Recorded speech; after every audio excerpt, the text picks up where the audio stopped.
Three horror stories. Nights of terror. The last message. Sammy worked at a small company located on the fifth floor of an old building. One night, he had to stay late to finish an important presentation. As midnight approached, he noticed the elevator moving between floors, even though he was alone in the building. He ignored it, assuming someone had returned to pick something up.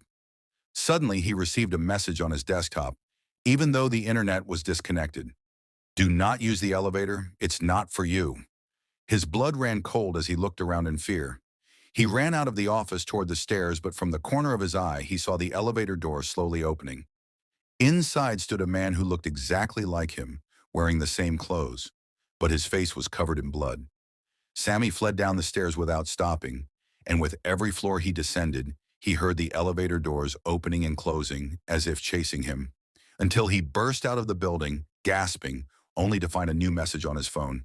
Next time, you won't leave. Face in the mirror.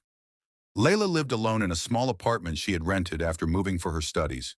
The bathroom had an old mirror with a brass frame, but she paid it little attention. One night, as she washed her face before bed, she noticed her reflection lagging by a fraction of a second. She paused, stared, and smiled to test it. But her reflection didn't smile. Terrified, she stepped back from the mirror, but her reflection remained still, staring at her with empty eyes. She tried to run out of the bathroom, but the door slammed shut on its own. Then the reflection began to move by itself, raising its hands slowly and knocking on the inside of the mirror. The next day, no one answered at her apartment door despite neighbors knocking. Layla was never seen again. But if you enter that bathroom now, you'll see a face in the mirror, one that doesn't quite look like you.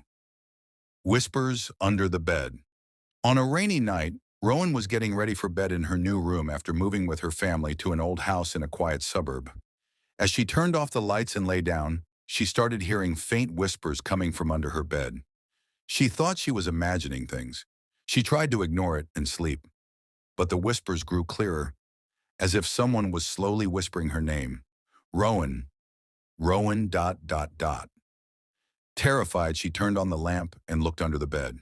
There was nothing there. But when she raised her head, she found herself staring directly into her own eyes, in her own body. Her body was lying on the bed, while she was still under it. The whispers turned to screams, then darkness. In the morning, her mother came to wake her.